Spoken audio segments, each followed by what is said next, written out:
नमस्कार श्रोता बंधु आजिर कहानी को आपण मानक स्वागत। कहानीटी हेउछि सिंहासनर करामती।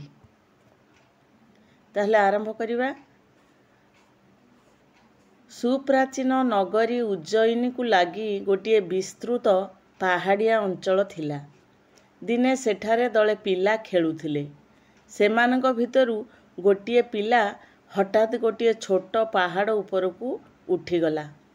ता गोड़े कौन बाजिबारु से तलकू अनाई देखिला पहाड़ मुंडरे मसृण चारिकोणिया पत्थरटीए। पिलाटी ता साथी मानकू डाकी आनी सेही पत्थर चेका खंडिक देखाइला। तापरे सेही पत्थर उपरे बसी पड़ी से कहिला, मु हेली राजा, तुमे माने मोर प्रजा। तम मानकर कौनसी गुहारी थिले मते जणाई पारिबो, मु विचार करिबी। पिला मानकू यह बेस मजा लागिला। सेमाने जण जण होई सेमानक मिछ गुहारी मान जणाइले। निज निज सपक्षरे सेमाने साक्षी भी देले। राजा पिला प्रति गुहारी उपरे तार राय सुनाइला।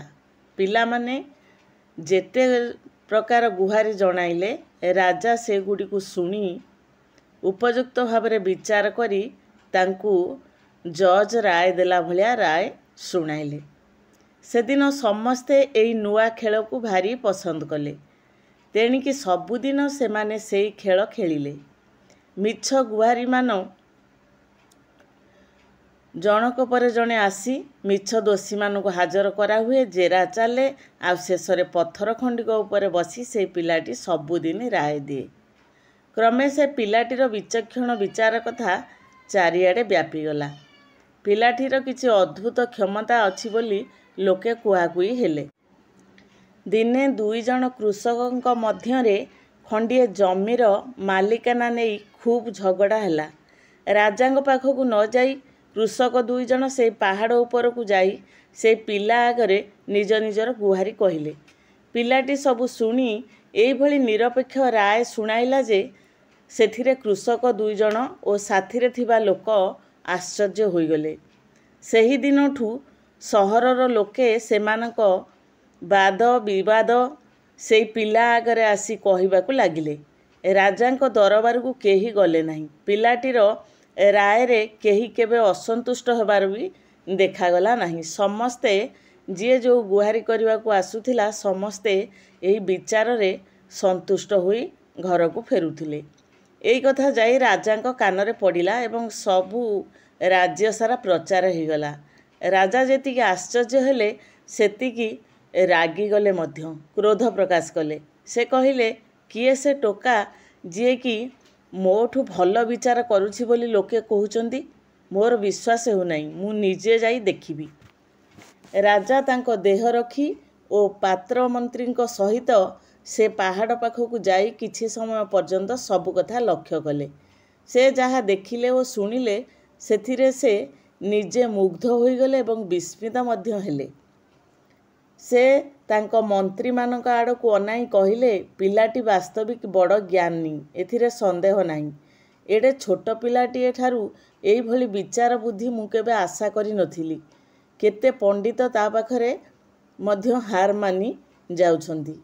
लोके राजांकू कहिले, हजूर, जेउ पिलाटी सबुदिन विचार करे ये से पिला नुहे। से पिलाटी असुस्थ होइथिबारु आउ जने पिला ता आसनरे बसी आजी विचार करुछि। सते ये तो बड़ आश्चर्यजनक व्यापार। सेई पत्थर खंडिक परीक्षा करी देखा जाऊ, हुए तो से पत्थरर किछि जादूकरी शक्ति अछि। राजा एई कथा निजर प्रजा मानकू बा मंत्री परिषदंकू पत्थर खंडिकू खोली बाहर करबा पई राजा आदेश देले। खोलिबा बेलकू देखागला ताहा एक सुंदर सिंहासन। तार चारि गोड़रे चारि गोटी परींक चेहरा खोदाई सेठी करा जाइछि, खोदेई करा होई रखा होइछि। जने पंडित कहिले जे से सिंहासनटी शह शह वर्ष तलर। न्याय विचार और विज्ञ राय पई प्रसिद्ध राजा विक्रमादित्य से सिंहासन रे बसी विचार करुथिले। राजा सिंहासनटी को उआस को नहीं जाई तांको दरबार रे स्थापन करने को आदेश देले। से कहिले ଯେତେବେଳେ ମୋତେ କୌଣସି ବିଷୟ ବିଚାର କରି ରାୟ ଦେବାକୁ ପଡ଼ିବ ସେତେବେଳେ ମୁଁ ଏହି ସିଂହାସନରେ ବସି ତାହା ହିଁ କରିବି। ପରଦିନ ରାଜା ତାଙ୍କର ଲୋକାରଣ୍ୟ ଦରବାର ଭିତରେ ସେହି ସିଂହାସନଟି ଆରୋହଣ କରିବାକୁ ଯାଉଛନ୍ତି। ହଠାତ୍ ସେ ଏକ ବଜ୍ରଗମ୍ଭୀର ନିର୍ଦ୍ଦେଶ ଶୁଣିଲେ। ରୁହ। ରାଜା ରହିଯାଇ ଚାରିଆଡ଼କୁ ଅନାଇଲେ। ସେ ଅଚିରେ ବୁଝିପାରିଲେ ଯେ କୌଣସି ମଣିଷ ତାକୁ ସେ ନିର୍ଦ୍ଦେଶ ଦେଇନାହାନ୍ତି। ସିଂହାସନର ଚାରିଗୋଡ଼ରେ ଖୋଦେଇ ହୋଇଥିବା ମୂର୍ତ୍ତିମାନଙ୍କ ମଧ୍ୟରୁ ଜଣେ ସେ ନିର୍ଦ୍ଦେଶ ଦେଇଥିଲା। ମୂର୍ତ୍ତିଟି କହିଲା, ତୁମେ ଏ ସିଂହାସନରେ ବସିବାକୁ ଠିକ୍ ଯୋଗ୍ୟ ତ? ତୁମେ ଏଇ କଥା କହିପାରିବ ଯେ ତୁମେ ଜୀବନରେ କେବେ କୌଣସି ଜିନିଷ ଅକସ୍ମାତ୍ କରିନାହୁଁ?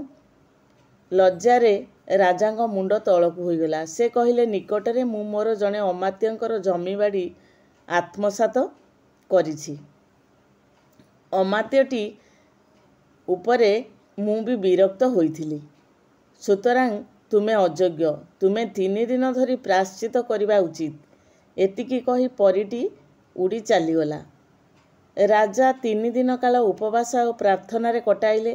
ଚତୁର୍ଥ ଦିନ ସେ ପୁଣି ସିଂହାସନ ଆଡ଼କୁ ଆଗେଇ ଯାଆନ୍ତେ ଦ୍ୱିତୀୟ ପରୀଟି କହି ଉଠିଲା, ରୁହ। ତୁମେ କେବେ ମିଛ କଥା କହିନାହଁ। ରାଜା ଆଉ ସିଂହାସନରେ ବସିପାରିଲେ ନାହିଁ। ତାଙ୍କର ମନେ ପଡ଼ିଲା, ଅଡ଼ୁଆ ଅବସ୍ଥାରୁ ସହଜରେ ମୁକୁଳି ଆସିବା ପାଇଁ ସେ କେତେଥର ମିଛ କହିଛନ୍ତି। ଦ୍ୱିତୀୟ ପାଷାଣ ପରୀଟି ଜୀବନ୍ତ ହୋଇ ଉଡ଼ି ଚାଲିଗଲା।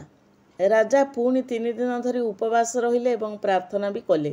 ତାପରେ ପୁଣି ସେ ବହୁ ଦ୍ୱିଧା ସହକାରେ ସିଂହାସନରେ ବସିବାକୁ ଆସିଲେ। କିନ୍ତୁ ସେ ବସିବା ପୂର୍ବରୁ ତୃତୀୟ ପରୀଟି ପଚାରିଲା, ରାଜା କେବେ କାହାକୁ ଆଘାତ କରିଛନ୍ତି କି ନାହିଁ? ଯଦି ଆଘାତ କରିଥିବେ ତାହେଲେ ଏ ସିଂହାସନରେ ବସିବା ପାଇଁ ସେ ଅଯୋଗ୍ୟ। ରାଜା କିଛି ଉତ୍ତର ନ ଦେଇ ପଛେଇ ଆସିଲେ। ତୃତୀୟ ପରୀଟି ଡେଣା ମେଲି ଉଡ଼ି ଚାଲିଗଲା। ପୁଣି 3 ଦିନ ଉପବାସ ଆଉ ପ୍ରାର୍ଥନା ପରେ ରାଜା ପୁନର୍ବାର ବହୁ ସଙ୍କୋଚ ସହକାରେ ସିଂହାସନ ଉପରେ ବସିବାକୁ ଆସିଲେ। ହଠାତ୍ ଶୁଣାଗଲା ଚତୁର୍ଥ ପାଷାଣ ପରୀର ସ୍ୱର। ଯେଉଁ ପିଲାମାନେ ଏହା ଉପରେ ବସି ବିଚାର କରୁଥିଲେ ସେମାନେ ନିରୀହ। ସେମାନଙ୍କ ହୃଦୟକୁ କୌଣସି କଳୁଷ ସ୍ପର୍ଶ କରିନାହିଁ। ସେମାନଙ୍କ ମଧ୍ୟରେ କୌଣସି ହିଂସା, କ୍ରୋଧ କିମ୍ବା କାହା ପ୍ରତି ତାଙ୍କର ନିର୍ଦ୍ଦୟ ମନୋଭାବ ନାହିଁ। ତୁମେ ଯଦି ନିଜକୁ ସର୍ବାପେକ୍ଷା ନ୍ୟାୟଶୀଳ ବିଚାରକ ବୋଲି ମନେ କରୁଥାଅ ତେବେ ତୁମେ ଏଥିରେ ବସିପାର। ରାଜା ବହୁତ ସମୟ ଛିଡ଼ା ହୋଇ ରହି ଚିନ୍ତା କରିବାକୁ ଲାଗିଲେ। ସେ ନିଜକୁ ନିଜେ କହିଲେ, ଯଦି ଛୋଟ ପିଲାଟାଏ ଏହା ଉପରେ ବସିବାକୁ ଯୋଗ୍ୟ ହୋଇପାରିଲା, ମୁଁ କାହିଁକି ବସିପାରିବି ନାହିଁ?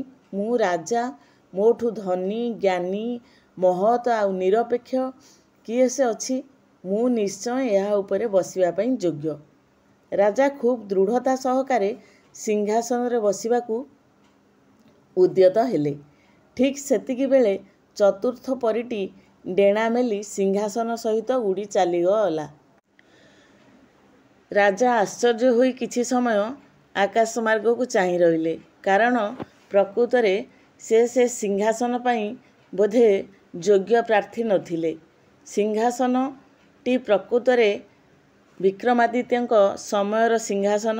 ସେଇଭଳି ରାଜା ସେ ଚାହୁଁଥିଲେ ସେଇ ସିଂହାସନରେ ବସିବା ପାଇଁ, ଯିଏକି ଯାହା ଭିତରେ କିଛି ମିଥ୍ୟା କିମ୍ବା କାହାକୁ ଅପପ୍ରଚାର କିମ୍ବା କାହାକୁ ନିନ୍ଦା ଅପବାଦ ଏଇଭଳି କେତେ ଭଲ ଗୁଣର ଅଧିକାରୀ ହେଇଥିଲେ ସେ ସିଂହାସନରେ ବସିବା ପାଇଁ ଯୋଗ୍ୟ ହେବ ଏହାର ପ୍ରମାଣ। କିନ୍ତୁ ଆଜି ବର୍ତ୍ତମାନର ପରିସ୍ଥିତିରେ ଯେଉଁମାନେ ଆମର ସିଂହାସନରେ ବସିବାକୁ ଯାଉଛନ୍ତି ବା ଆମର ଯିଏ ରାଜନୈତିକ ନେତାମାନେ ଆଜି ସିଂହାସନରେ ବସୁଛନ୍ତି ସେମାନଙ୍କର ୟା ଭିତରୁ କେତେ ଯେ ଭଲ ଗୁଣ ଥିବ ତାହା ସମସ୍ତେ ଅନୁମାନ କରିପାରିବେ। କାହାଣୀଟି କିଭଳି ଲାଗିଲା ନିଶ୍ଚୟ କମେଣ୍ଟ ମାଧ୍ୟମରେ ଜଣାଇବେ। ରହିଲି, ଧନ୍ୟବାଦ।